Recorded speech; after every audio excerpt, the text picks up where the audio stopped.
According to these fellows. So Karibu will give you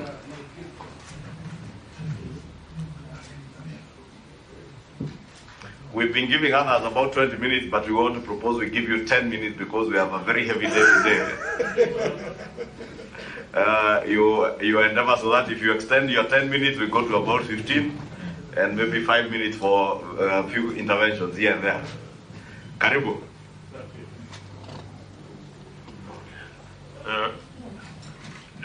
10 minutes too short for Attorney General Emeritus, Senator Emeritus, and one who went to this school, and he was number 1,700, and one was just flown in, just to appear and fly out.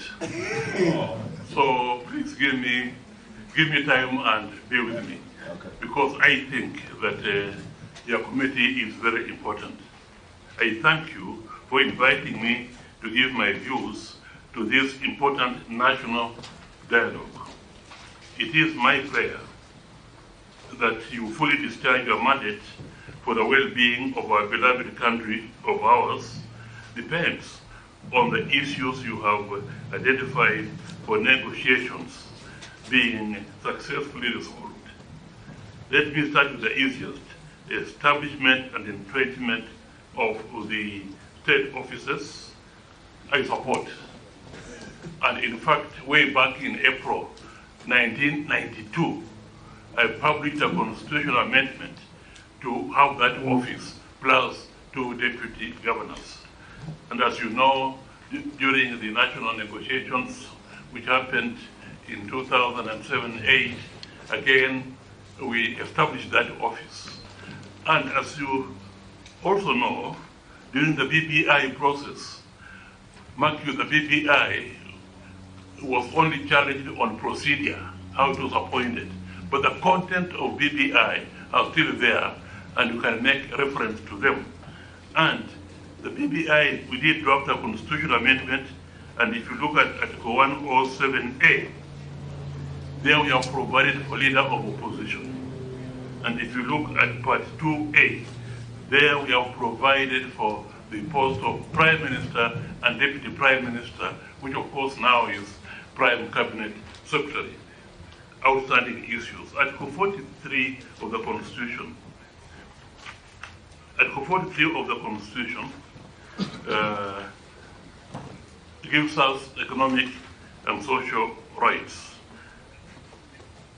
That particular article is similar to, and in fact I know I drafted it during the committee stage where I was a member. We borrowed from the International Covenant on Economic, Social, and Cultural Rights. Therefore, the first thing which is important on that is to recognize that the primary responsibility to realize these rights lies on the government. A democratically elected government would have been voted into office on the basis of the manifesto and the pronouncement of its leaders on the policies and programs they would put in place to realize these rights once elected. The second point to take into account is that it is accepted that these rights are not immediately achievable due to the many reasons, including insufficient resources. Therefore, the responsibility on the shoulders of the government is to achieve these rights progressively. And there, the word progressively has been used both in our Constitution, Article 21(2) of the Constitution, if you read it, and also in the International Covenant on Economic, Social, and Cultural Rights, to which Kenya is a party. So, it is there. The number one issue, as you know, in Kenya today is the unprecedented high cost of living, which is causing unbearable suffering, misery, anxiety, and hunger among the populace in Kenya. As a prominent church leader has stated, we are strangling the lives of the poor Kenyans. History is replete with examples where people in countries facing a national crisis come together to fight the threat. Mwalimu Julius Nyerere used to say that just as in UK, for example, everybody came together to face the threat to the nation caused by Germany, which led to the Second World War. So we in Africa are in a state of war, and it is a war against ignorance, poverty, and disease. And this war can only be won if we all come together. In this national crisis, it calls on the government and all the people to humble themselves and collectively and in a sober manner address the issue. I am therefore suggesting to this National Dialogue Committee that a national consultation on the national economic crisis be convened to come up with recommendations not only to ameliorate the high cost living costs, but also make people better understand the bitter medicine and hard decisions that must be taken to put the economy on the right track. Such a national consultation should include political leaders, religious leaders, professionals, economists, business and farming communities, opinion makers, etc. The national consultation should be convened immediately a report is approved by Parliament. Let me take this opportunity also to make reference to Article 204, so it touches on Article 43. And Article 204 provides for equalization of equalization funds, but it is targeted at groups which were discriminated against during the colonial time.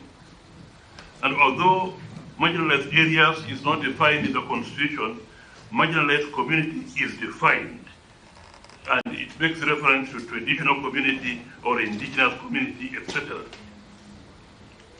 Since independence, we now have recent areas where one can say they are marginalized. And here I'm referring to, for example, slums in the urban areas have really spread. And now these slums are spreading into the rural areas where the living conditions are deplorable.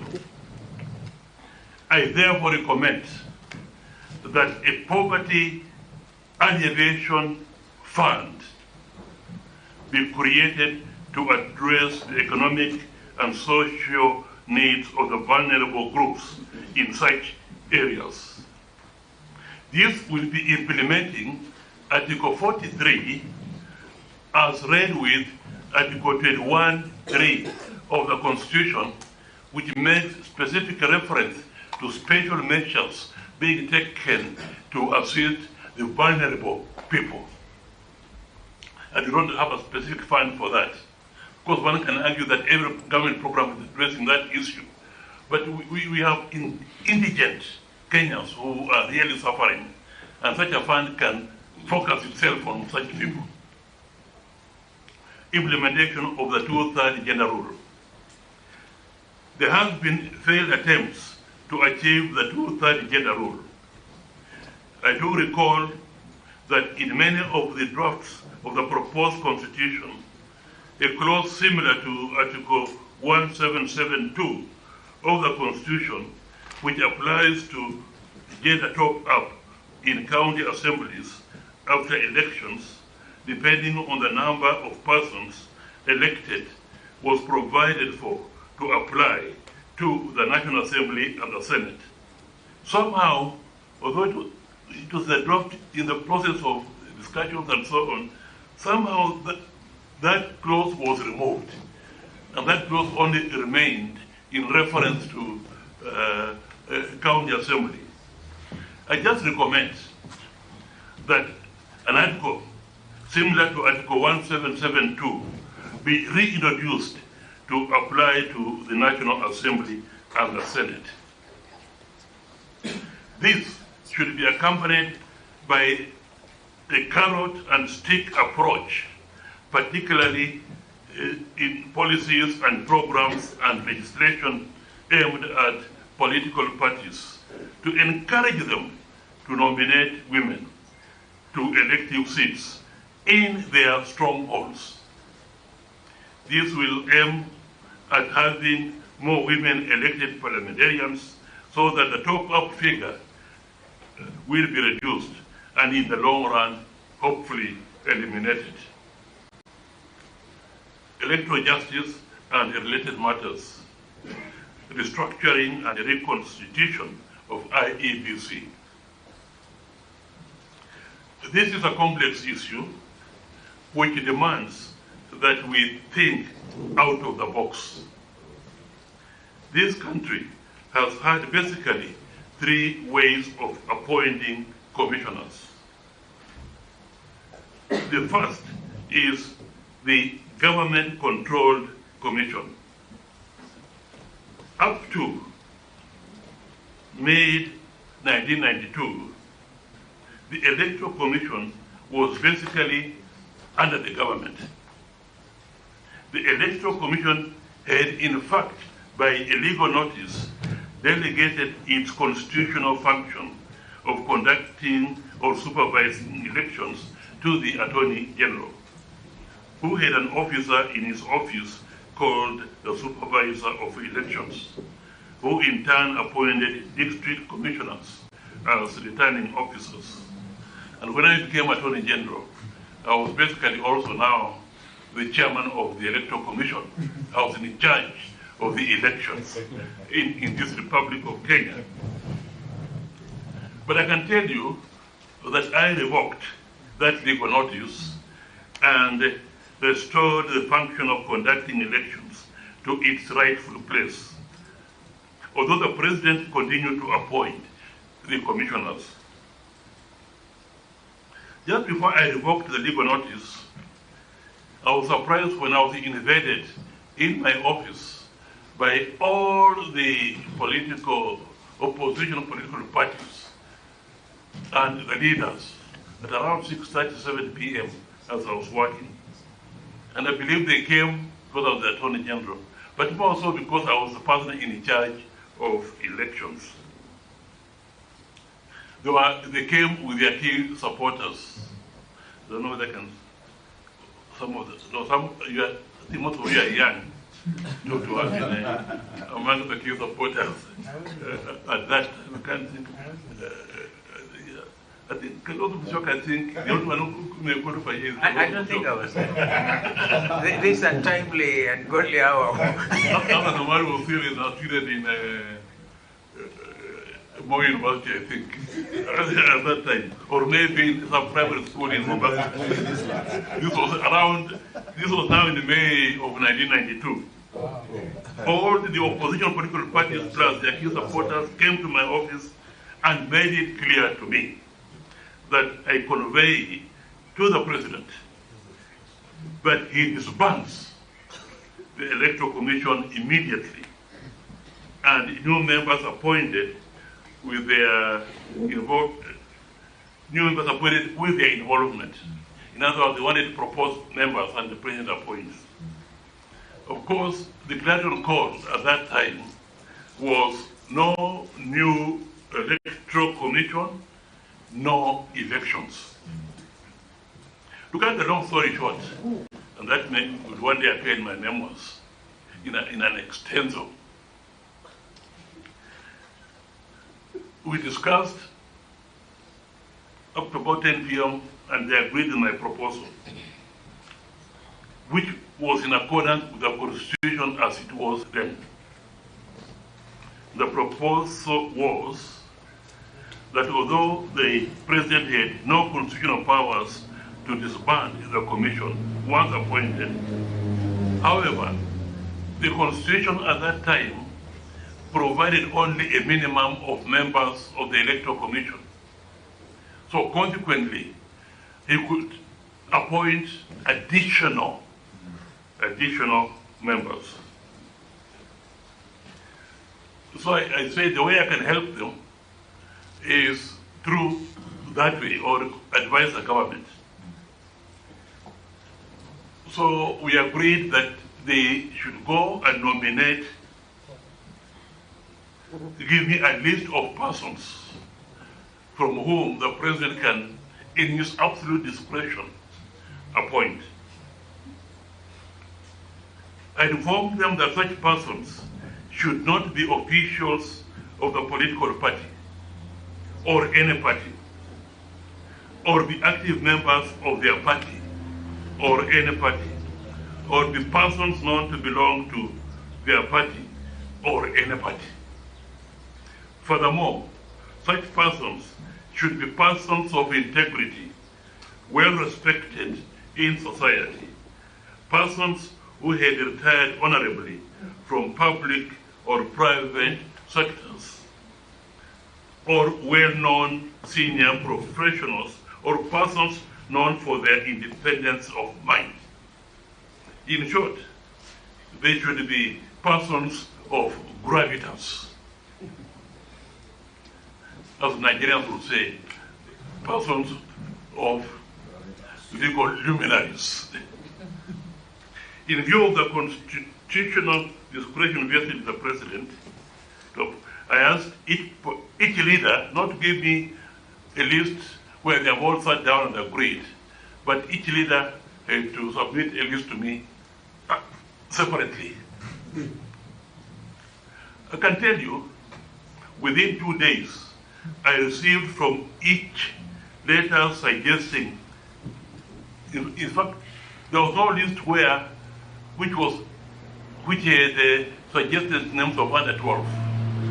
Some had 16, 14, 15, whatever. And the letters, I can tell you, they must be there in the Attorney General's office, were actually signed by the leaders, Raila Odinga, Honorable Mwai Kibaki, Kijana wa Malwa, Martin Shikuku, and so on and so on. At that time, we were dealing with about 9 opposition political parties, but these were the major ones. And the leaders applied their mind to it and produced those lists. That point is going to be important on how a political party can nominate. It should really be at a very high level, under the signature of the president, party leader, and so on. Now, I examined all those letters.